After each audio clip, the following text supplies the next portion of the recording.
Hey, how's it going everyone? This is Danny Dignan, also known as Imagine It, and I'm here today with Black Octopus Sound and Audio to take a look at their newest incredible atmosphere and cinematic soundscape building engine, G-Tar. I've had the pleasure of playing around with this tool for a couple of weeks now, and I'm really excited to talk about it as I think it's one of the most refreshing ways of adding atmospheres and textures to a song, and it's just a lot of fun to use. It's really simple to look at. It's not playing around, it's just very straightforward, but still very fun.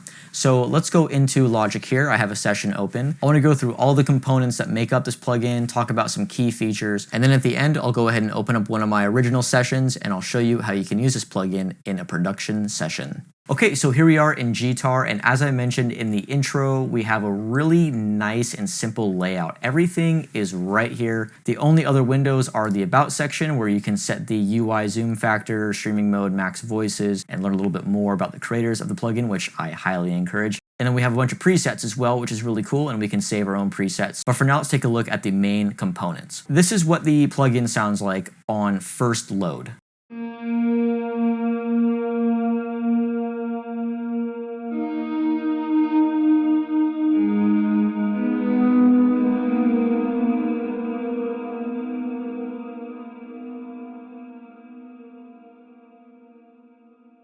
So really immediately useful. I love that sound just right out the gate. I mean, I would throw that in pretty much anything that I'm working on. It's got a nice distortion to it. The reverbs sound incredible. They're believable, which we'll get into in a minute. That's kind of one of the standout things in this plugin, but really just super useful and immediately fun. So let's begin and take a look first at this component right here that has brightness, cabinet, room, bass cabinet, pre-distortion, and post-distortion. So the first couple of things that we're going to take a look at here are the cabinet and pre-distortion. And the reason why I want to mention these two things first is because these are the first tone shaping elements of this plugin that are on and make the biggest difference. So we're going to go ahead and turn off cabinet just by clicking on this highlighted bar. And then the pre-distortion, we have 31 dB of pre-distortion. That is distortion that is going into the cabinet and the bass cabinet, and then the post-distortion is what's coming afterwards. We're going to go ahead and turn that down to 0. Okay, and this is our sound.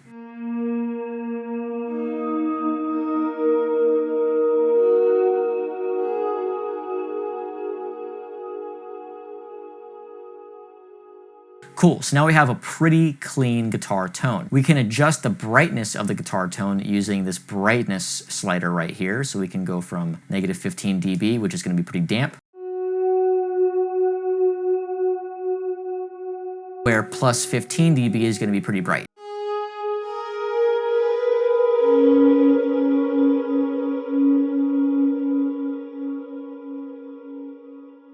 Cool, so basic enough. This is where we can decide how much intensity we'd like on our initial bass sound. And now, of course, we can add a cabinet, so this would be like a guitar cabinet.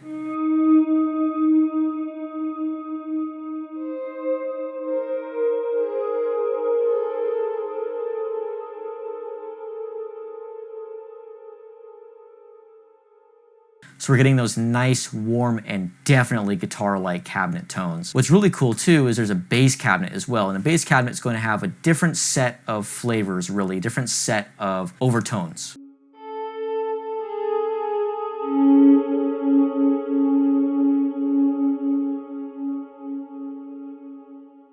Now this is one of the standout features for me, and the reason for that is I like having overtone control, especially when it comes to like amped up sounds. Sometimes a guitar cabinet might be a little too blown out or maybe a little too harsh, where a bass cabinet, especially with a lot of plugins that do simulated amping, the bass cabinet can sound a little bit more tame because it's not totally driven. And in this case, in G-Tar, it definitely doesn't sound as overdriven. Another really cool feature here is this room slider, and this is how much percentage of room we want in the cabinet. And then of course, as I mentioned, we have some pre-distortion, so this is distorting and essentially adding overtones to the sound before it goes into the cabinet, and then the pre-distortion is what's coming out afterwards. This is what it sounds like with pre-distortion being turned on.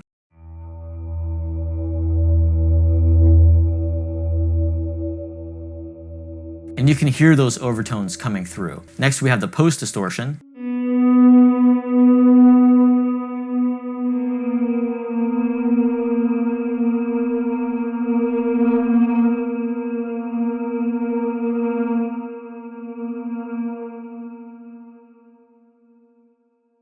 And And you can hear how we get a little bit more of an intense flavor of overtones using the post distortion. Okay, so that's the initial module that allows us to create the bass sound that we're working with. Now let's go down to this right here, this curve, which is essentially an ADSR. If you're familiar with what an ADSR is, that is attack, decay, sustain, and release. It's also called an envelope. Before we go down here to the reverbs, there is one other thing that I want to talk about, and that is the tone shaping module right here. Now, the reason why I'm calling it the tone shaping module is because we have a bunch of tone parameters right here, first of all, but we also have harmonic add, which is really neat. We can add some harmonics.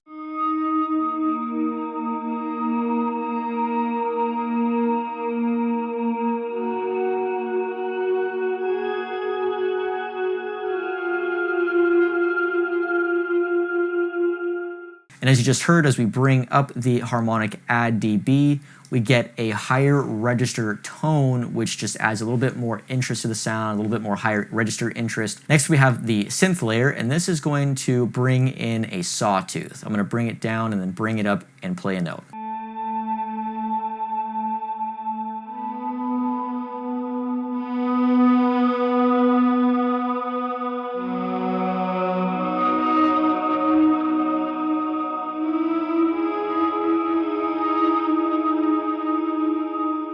And that's just such a cool feature because it gives us the opportunity to inject a little bit more of a synthesized quality. And as a consequence, we get a little bit more of an intense sound too, because we're getting the harmonics of that sawtooth, just adding a little bit more spice to the overall sound. Now, directly below those two parameters, we have these two right here, tone gain and tone. Now, essentially, this is a peak on a filter. We can choose how much of that peak we want, how loud we want it, using this dB slider right here for the tone gain. And then we can decide where we want that resonant peak to sit on an EQ. So, for example, if we want maybe a little bit more vocal quality, we would add that tone to 1 kilohertz area and then add some gain.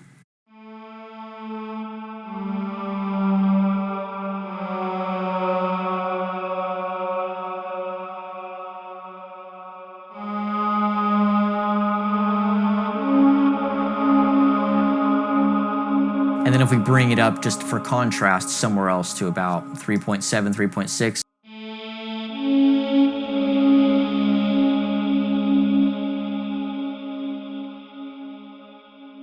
Now directly below, we can add some lower frequency tone to our sound using the body tone parameter. So I'm going to go ahead and play a note, and I'm going to sweep through the frequencies here, and you can hear the difference.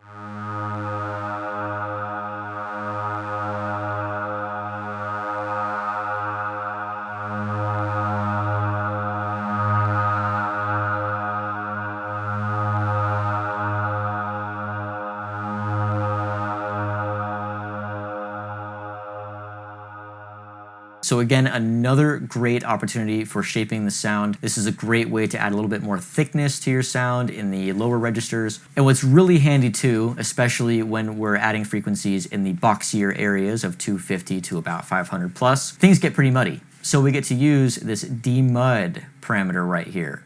At 0 dB, we don't have any demudding happening. Essentially, you can view this as 0 dB of reduction on that peak, where negative 20 dB is going to be negative 20 dB of reduction. So very handy. Okay, so now let's go and take a look at these reverbs, which is one of the standout features for this plugin. So we have 5 different reverbs that we can choose from. So I've brought all the reverbs down to 0%, and we're gonna go through all of them one by one and take a listen to what they sound like. I've also turned off just about anything that's going to add any harmonics to the sound, so we get a real representation of what each reverb is going to sound like on just the default clean sound. Let's go ahead and turn on reverb 1 here, and I'm gonna play a note and then bring up the parameter here, and we'll hear the reverb quality.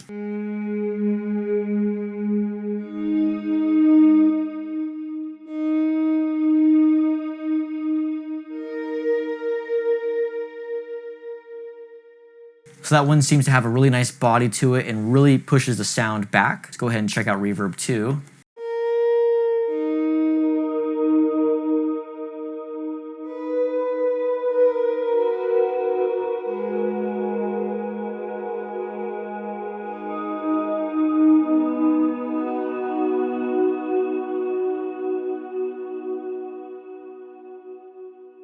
To me, that one sounds nice and bright, very divine sounding. Let's check out reverb 3 now.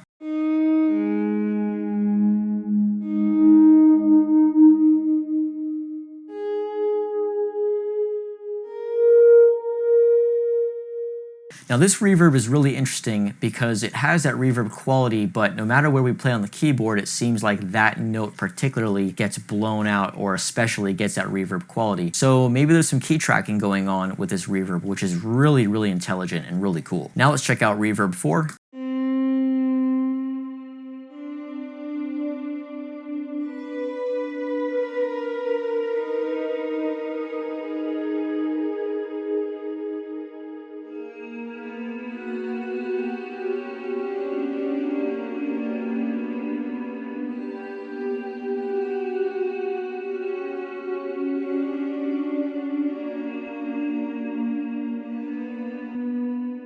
Now this is my favorite reverb out of the bunch, and the reason for that is because it just sounds the most lush. It sounds like it's clamping down on all the harsher frequencies that seem to come out when we apply a reverb. It's just enough bright, it has just enough body. Now let's check out reverb 5.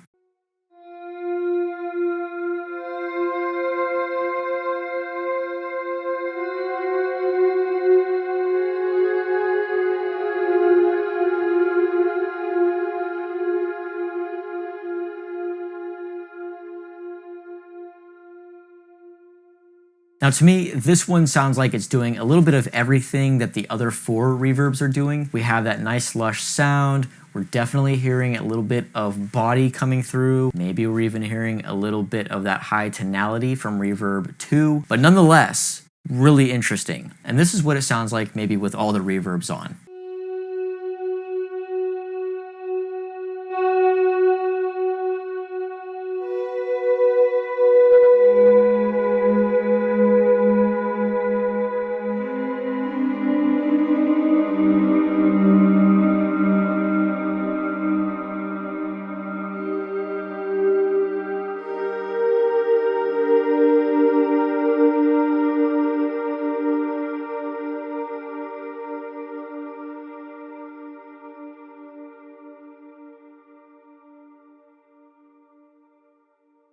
And that's how we get a big atmospheric space, big old soundscape and everything, just throwing on reverbs, going crazy, adding the different flavors of reverbs, just so much tone shaping possibility in every bit of this plugin. It's really, really incredible. Now the last controls that we'll take a look at here are the voicing controls. This is where we can add a vibrato amount, so we can add a ton of vibrato. We can adjust the vibrato speed, so if we want to get like a warbly sound, we can go all the way up to 40 hertz or 0.5 for very little speed. We can change the bend time, so this is the bend and slide between notes. We can also do a vibrato fade in.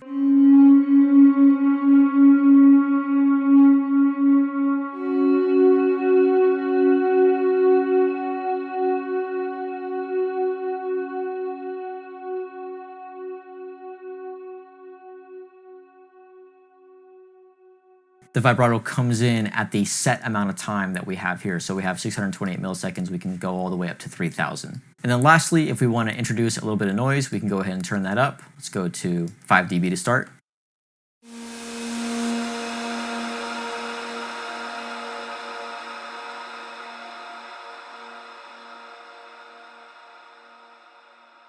And as you just heard there, the noise parameter is great for adding a little bit of that noisy analog flavor. Or if you turn the noise all the way up to 10 dB, you can get some really cool, big industry factory steam hissing sounds. So not only is this like a tonal atmospheric tool, but just with the noise alone, you can get some atonal sounds too. So again, more sound design opportunity, which of course is everything that we're looking for in a sound design tool. Awesome, so that pretty much wraps up Guitar and everything you need to know about it. This is one of the coolest plugins that I've come across in quite some time. Now I know I said that at the beginning, but I want to reiterate it. I love this plugin because of all of these sound shaping opportunities, as well as its immediate usability.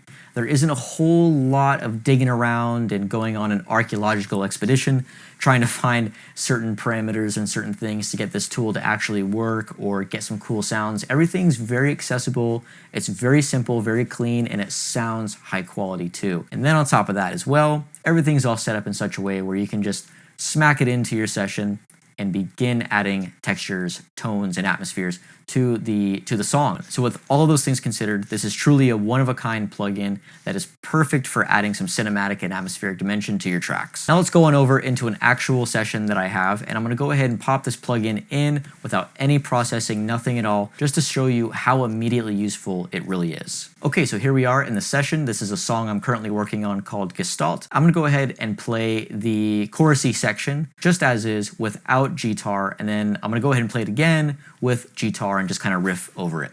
So I'm going to go ahead and press play in 3, 2, 1.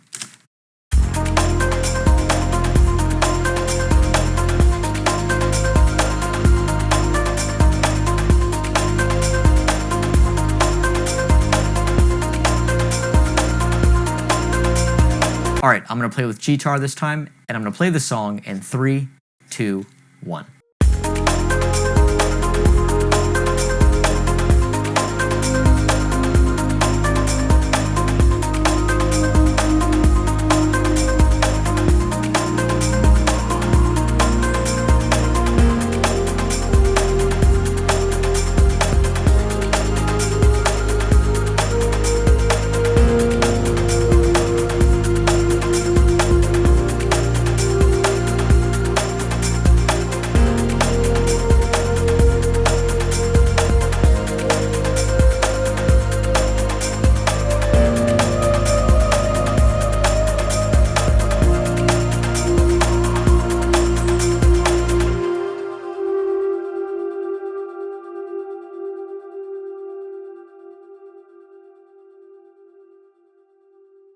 Cool, so as you heard, didn't really do any processing, as you can see there on the channel strip as well. Didn't really do any processing, just loaded guitar on, started playing around, and found some cool harmonic interest and harmonic moments to add a little bit of atmosphere, a little bit of tension, just overall a little bit of a cinematic quality, which is just so much fun and is really easy to just kind of zone out and press keys and play around. But that pretty much wraps up this video on guitar. Again, one of the coolest plugins that I've come across in quite some time. Really excited to have a chance to play with it, and I'm really excited to talk about it with you guys. I know you're gonna love it. It's such a powerful plugin for all different kinds of production, whether or not you're working on maybe a song. Also great for anyone who's working in maybe more live recording or live session arrangements. This is a great tool for adding a little bit of synthesis characteristic without it sounding maybe too electronic or too synthy. So again, this is a very, very versatile tool. Might even say it's great in maybe movie trailer kind of stuff as well too. Massively versatile tool and tons of fun to play with. But that's about it for me. I hope you guys enjoyed. You can pick up a copy of Guitar on blackoctopussound.com. But until then, I will see you guys in the next video. Bye for now.